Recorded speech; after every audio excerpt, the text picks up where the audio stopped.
Roy! Who's that over there?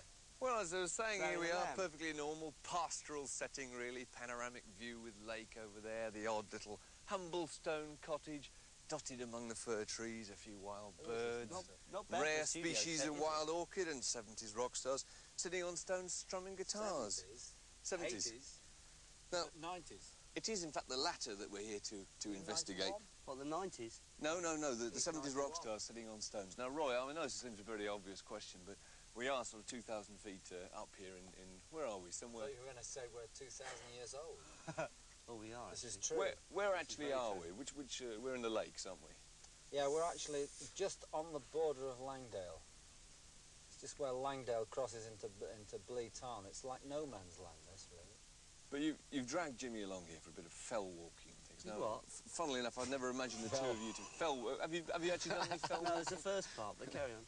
He's a chain smoker, you see, so he cannot get to the top of, you know, this piece of rock here without actually Coughing.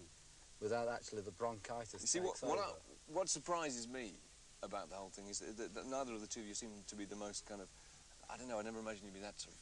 Athletic. Athletic. Prime physical fitness would hardly be the first. No, well, we were both born on the wrong side of the athletic line for that. I mean, you know... Now, Roy, how would you describe yourself? Someone who didn't know much about you and your music. How would you? Hey, how would I? Yeah. Craftsmanship. Who, Roy? And poetry. Yeah. And philosophy. Yeah. How come you two are working together then? When did you first meet? Tell me when you first met. Actually, I started in... I mean, I appreciate that you're trying to go faster than I'd like to go, Martin, but let me try and answer that question. I started middle 60s-ish, and I tried at the time to do something that I've been trying to do ever since and was trying to do a long time before that, which was to be a poet. And I eventually combined the two things, the writing with the very naive guitar playing at the time as it was, and ended up within a very few years, a very short time, producing enough material to actually influence quite a lot of people who were coming up along behind me. Who did you influence then? What sort of people? Well, I don't really know, and I wouldn't like to really say. There are many people that would admit to being influenced by yours truly, but I'm not going to say who. See, there was a time, though, Roy, in the mid-70s when it looked like you threatened to be enormously successful, and for some reason this success eluded you. Why do you think that was? My own idiosyncratic behaviour precludes me from international stardom, as it were, because all of a sudden I'd take a bend in the road and I go a different way. I know, I'm a sparrow in the gutter, really. I'm always going to be able to earn a living at what I do, so that it's not really imperative that I become a multimillionaire. What is it, Jimmy, then, that you've liked about this man? Because, I mean, we've seen very little of you for 5 years. What is it that's about this particular partnership that's... With Roy? Yeah, that's sort of, you know, this is the first thing you've actually done, really, isn't it? It's enjoyable every time I've ever done it, you know? Like from the same old rock we first recorded, the two of us.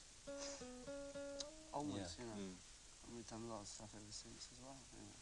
It's always been... You haven't been playing much, though, have you, in the last 5 years? I mean, no. What sort of motivation have you now to actually go out and perform or play at all? Because I'm such a masochist, I'm trying to get as good as I was before I stopped. Are you not as good now, then? No, I'm better. You're better? Yeah. I'm actually working at it now, which I didn't then. Yeah. I mean, I didn't play guitar, I didn't touch a guitar for 18 months at one point. Why not? You just fed up the whole thing? I just had no... there was no sort of impetus. I think people have periods of transition anyway. And that's quite serious. I didn't touch one for 18 months. And then when I did pick it back up again, I mean, I wanted to, but I was afraid of looking at it. But when I did pick it up, I couldn't even change chords properly, so I've been sort of, you know, moving. I may be totally wrong, but I've always got the impression with you that you were probably best at helping other people interpret their kinds of music. I mean, you started out as a session man. You worked with the Kinks, I believe, didn't you? You turned down a job in the Yardbirds. You eventually finished up... to begin with. To begin with. But you finished up in Led Zeppelin, and did you feel that towards the end of that you were getting away from what you wanted to do? No. No. No, because that was such a fantastic unit, you know. Which do you think was the best period then, of Led Zeppelin? It was always the next project on. You never knew what was round the corner. It was always different. I mean, the albums, you know, to some people might all sound the same, but There wasn't to us they the certainly best moment or anything. Of course there were milestones. I don't think there was best moments because it was always that ever onward, you know. Yeah, he's right. The best bit was always going to be the next. Yeah, absolutely. It's And just unless you think that, really and if you unfortunate. know that, then you're very fortunate to know that, and we did know that. You know? So people tend to think in hindsight that the latter period of Led Zeppelin was one where it all became a bit excessive and a bit overblown. I wondered if it had strayed. It needed a bit. It needed a tour. Perhaps. Well, it needed a tour, really, which is what it was just about to go on to. But I mean, But it would have been all right in another Sure few it would. months. It Sure would have been. it was always something changing. different altogether. Yeah. It was just very unfortunate that Bonzo happened to have the accident that he did. What kind of music are you making together at the moment, the two of you? How would you describe it? I think that what I'd really like to do in this day and age right now would be to create something which was more live and more human and more down to earth than has been seen for the last 6 or 7 years. Right. You know, something that we can actually. That's why I wanted to come here right now, was to sort of create something which anybody can do. Out in, you know, you just sit down with 2 guitars and do it. You know, you don't need Bannock Goes to Frankie Bird. Oh, yeah.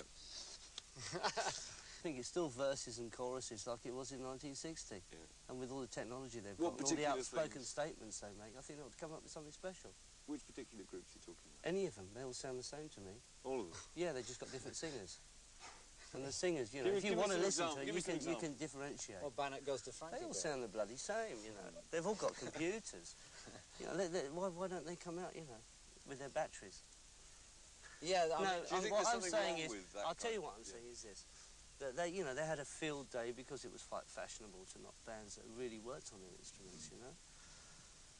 Yeah, it's as a craft, okay, and that's all it is, because you're nothing more than that, you know, just a craftsman. But the fact is that when it comes down to it, what do they do? Verses and choruses. Well, that's the same as Herman's Hermits, as far as I'm concerned. And the pop charts at the moment sound like that to me. Jimmy, I've heard this rumour that you're forming some kind of group and intending to go out and play again. Yeah, we're doing verses and choruses. Verses and choruses, and no computers.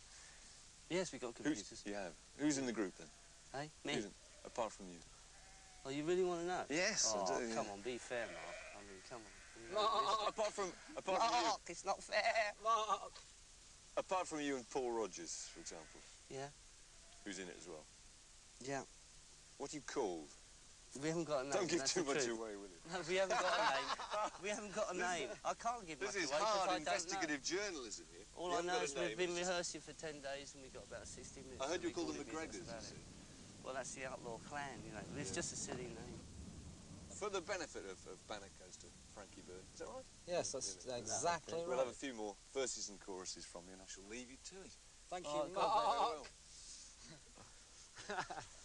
Don't get exhausted on the walk You'd back. have to get a picture of Doris after this. Otherwise, it ain't All right, going where to are we be... going? Now, watching this film with us were Dave and Alan from Depeche Mode. You're getting very spaced out. Dave, what do you think about what Jimmy Page is saying there about modern musicians, as if there was something actually wrong about using computers? Well, I don't know, you know, I mean, they sort of done their thing at their time, you know, and I think it seems a bit silly, you know, to sort of put down what's happening now. I mean, with technology now, you can do so much more, and it's enabling musicians to do so much more with music. It does talk some sense in that there is a lot of rubbish around these days, but the thing about computers is you're only limited by your imagination and your ideas, you know. And often I think people who knock computer or modern music are a bit scared that maybe they haven't got the ideas, you know. Yeah. So, you know. Because you can't do anything. The thing is, you've got to have an idea in the first place. It's not like these things you just like press a button and they write the song for you. It's still What's it based like on on stage, though? I mean, because if you're using a lot of backing tapes, it must be surely difficult to react to what an audience does. I mean, does the gig ever get any better or any worse? Or Well, what we happens? don't Does find the any tape just break problem. down? We don't find any problem with live gigs. I mean, our gigs are very, very good, you know. And we just finished a tour that was great, you know. And we use we have like certain things on tape, and we use keyboards that we can sample sounds